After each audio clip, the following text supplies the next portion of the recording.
Start. महोदय, जैसा कि माननीय सदस्य जानते हैं, कल दूसरे सदन में इसी तरह की बहस थी।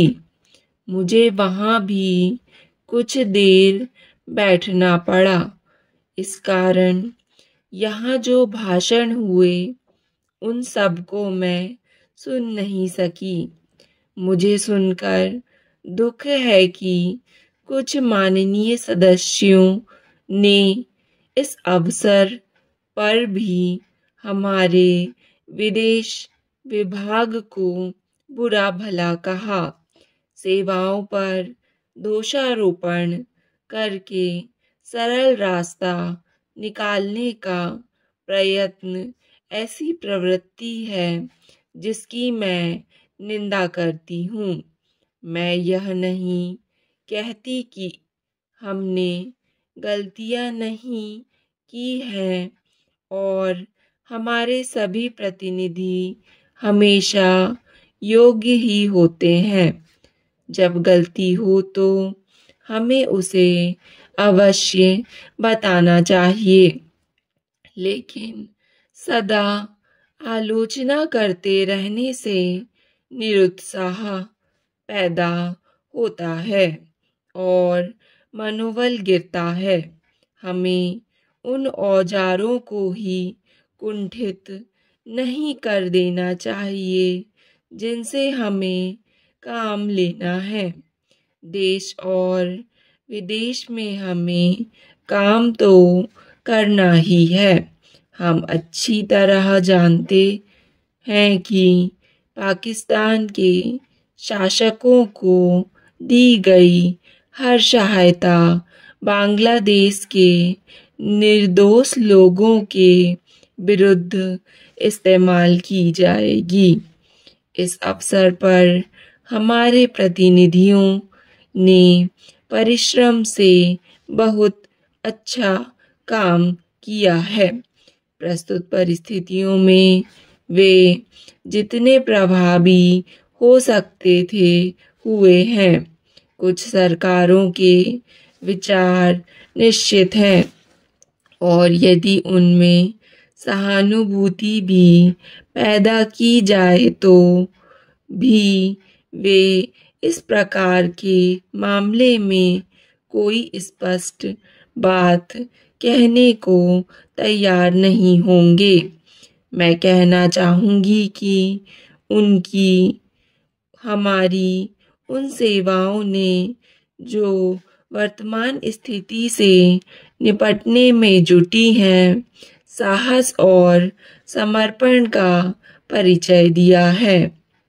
यदि कुछ माननीय सदस्यों को गाली देकर और सरकार पर साहस, दिशा और यहाँ तक कि समझ की कमी का आरोप लगाकर कुछ संतोष मिलता है तो मैं उन्हें इससे वंचित नहीं करना चाहती।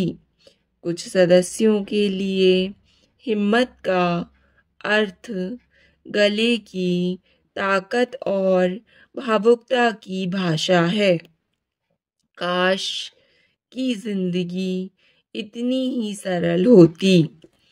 इस सरकार में बहुत से दोष हो सकते हैं, लेकिन उसमें साहस की कमी नहीं है, ना ही यह आवश्यकता के अनुसार जोखिम उठाने से डरती है।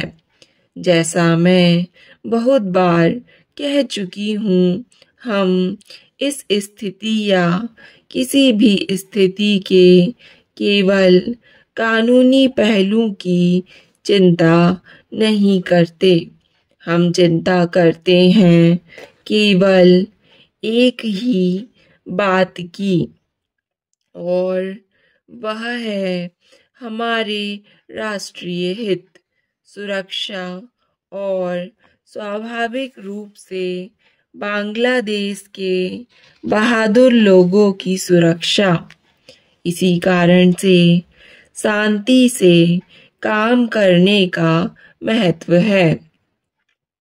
महोदय, मान्यता शब्द की तरफ से मांग आई है, मानो कि मान्यता देने से ही वे बहुत सी कठिनाइयां हल हो जाएंगी जो बांग्लादेश के लोगों के सामने हैं, हमारे देश के सामने हैं और विशेषकर हमारे सीमांत राज्यों अर्थात पश्चिम बंगाल, असम, त्रिपुरा और मेघालय के समक्ष है।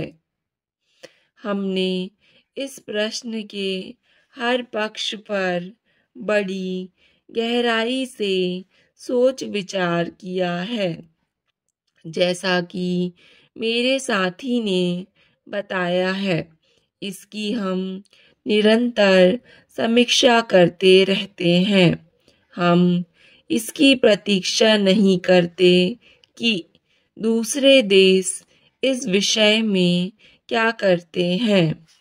इस बारे में या अन्य मामलों के बारे में हम जो भी निर्णय करेंगे वह स्थिति के हमारे अपने ही स्वतंत्र मूल्यांकन के अनुसार और इस बात को ध्यान में रखकर होगा कि हमारे हित व्यापक अर्थ में किस तरह पूरे होते हैं। कल मैं अपनी वर्तमान कठिनाइयों में से संभावित खतरों और बोझों के बारे में जानबूझकर बहुत संयत भाषा में बोली थी। वह इस कारण नहीं कि मैं बोझों या खतरों से आज या कभी डरी हूँ, बल्कि इस कारण कि मैं चाहती हूँ कि माननीय सदस्य इन सब विषयों पर गहराई से विचार करें। खतरों का तभी सामना किया जा सकता है जब आदमी इसके लिए तैयार हो। जैसा मैंने पहले कहा और फिर से दोहराना चाहूंगी कि यह समय दलगत प्रतिद्वंद्विता का नहीं है। हम सबको मिलकर एक साथ खड़े रहना चाहिए और हमारे सामने जो अधिक काम है उनमें एक दूसरे की सहायता करनी चाहिए। सांप्रदायिक प्रवृत्तियों को दबाना चाहिए।